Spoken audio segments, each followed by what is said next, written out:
इसने क्या बना रखा है कि इसको एक श्राप लगा हुआ है। किसको? ब्रह्म को। इसने सतलोक में एक गलती की थी।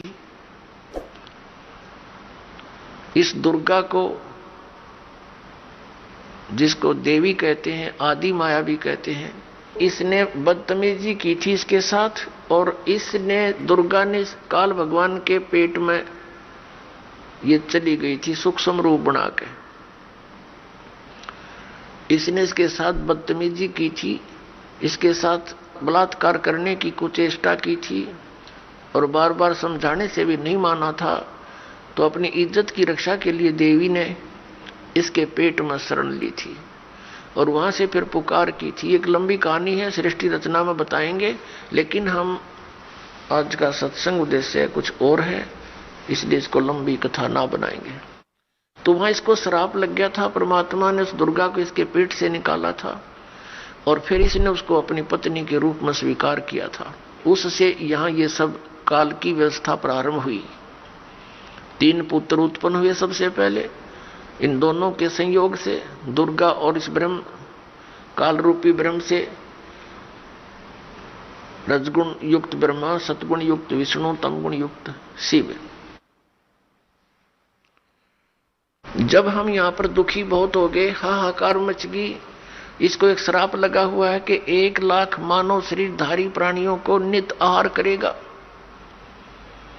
और 1.25 लाख की उत्पत्ति प्रतिदिन करेगा। जिस कारण से इसने हम सबको मानव शरीर दिया है अपने खाने के लिए। हमसे संतानों उत्पत्ति करवाता है बाई फोर्स और फिर स्वयं खाता है। और इसकी व्यवस्था इसके 3 पुत्र कर रहे हैं। इन ब्रह्मा विष्णु महेश जी को भी ये मालूम नहीं ये हो क्या रहा है। यदि इनको ये विश्वास हो जाए कि तुम्हारे कारण ये सब कुछ ये हो रहा है, तो ये भी सरेंडर कर देंगे, लेकिन इनको विश्वास नहीं हो पा रहा। परमात्मा ने आकर भी इनको समझाने की चेष्टा की थी, पर काल के दबाव से इन्होंने स्वीकार नहीं किया था। इसको मानव शरीर धारी प्राणियों के सूक्ष्म शरीर को तपस्या पर भून कर खाता है। ये उनको, यानी मनुष्य के पूरे जीवन में जो भी ये प्राणी खाता है, पीता है, व्यसन करता है, उसका सूक्ष्म अंश सूक्ष्म शरीर के अंदर लिप्त हो जाता है। फिर वो आसानी से नहीं निकलता वो गंध। उसने एक व्यवस्था बना रखी है, एक तपस्या बना रखी है, कुकर। उस कुकर में डाल देता है और उनको तब तक उबालता है जब तक उनसे वो गंध ना निकल जा। जीव मरता नहीं, लेकिन वहां जब उबालता है बुरी तरह तड़पते हैं, बुरा हाल कर लेते हैं। और उसने टाइम फिक्स कर रखा, उसके बाद फिर वो अपने आप वहां से खोल देता है कुकर को, यानी उसकी शब्द शक्ति से वो कुकर खुलता और बंद होता है, यानी वो प्राणी उड़ जाते हैं आकाश में और उनसे निकले हुए गंध को ये आहार करता है। आप देखते हैं किसी भी समाज यानी धर्म को देखिएगा, मनुष्य का जो आहार है वो कितना उत्तम दे रखा है। यहां पर गेहूं है, चावल है, घी है, शक्कर है, बूरा है, दूध है, दही है, काजू, किस्मत, सेब, संतरे, मेवा है, फल है, कितने सुंदर। इन सब को त्याग के मांस खाना प्रारंभ कर देता है। इनको सबको त्याग के ये हुक्का बीड़ी बना लिए ठूठे, इनको पीता है। बताइए क्यों पीता है?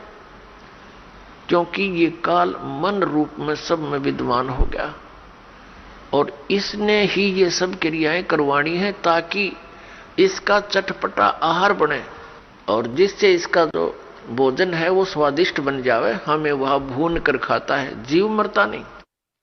अब यहां आपके मन में एक शंका उत्पन्न होगी कि भाई इसको श्राप दिया किसने?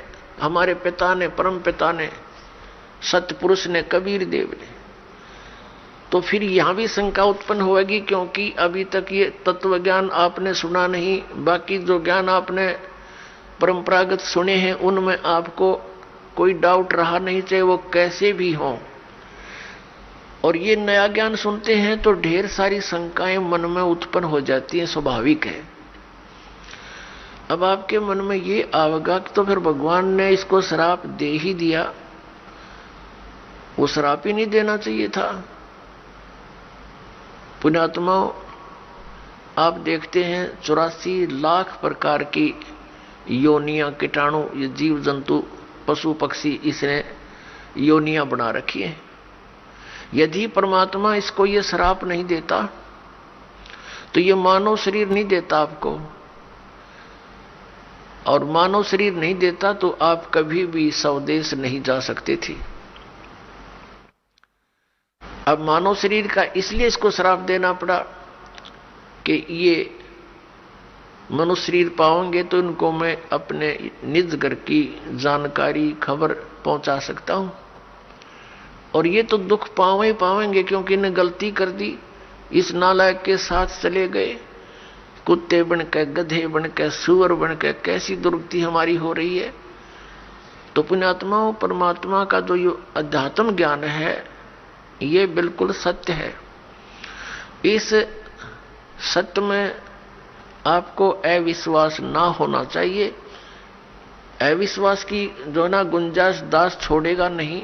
यदि आप धैर्य पूर्वक इन सत्संगों को, दास के वचनों को, जो गॉड गिवन है, परमात्मा के दिए हुए परम अक्षर ब्रह्म के, सत्य पुरुष के, वो आपको सुनाता हूं। ये किसी डूम भाट के गीत दास नहीं सुनाता, उस परमात्मा का दिया हुआ ज्ञान आपके रूबरू और सभी सदग्रंथों से मेल करके आपके समक्ष प्रमाणित करता हूं। और फिर आपको कुछ दिनों के बाद कति संशय नहीं रहेगी। प्रारंभ में तो संशय होती ही होती है, इन संशयों में ही आप सुनते ही रहिए इस ज्ञान को। इन्हीं से, इस सुनने से, इस सत्संग के सुनने से आपके संशय नाश हो जाएंगे, बिल्कुल संशय नहीं।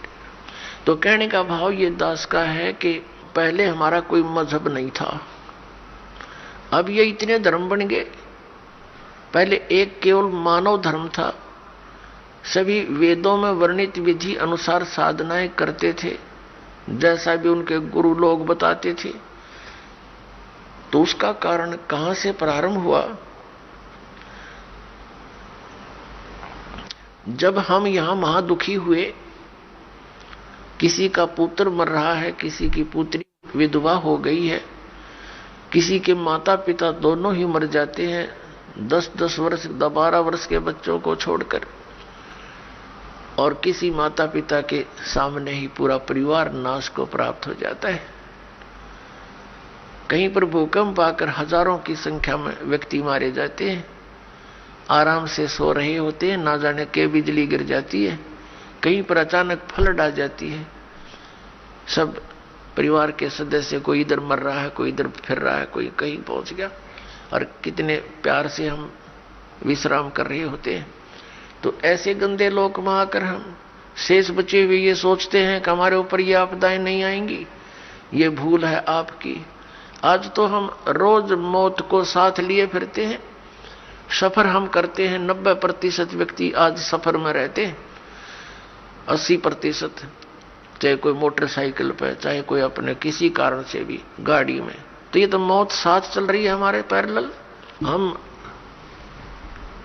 ऐसे लोक में रह रहे हैं, परमात्मा को दया आई कि चल इन नालायकों को फिर बता देता हूं कि आ जाओ वापस यहां पर, तुम सदा सुखी हो जाओगे।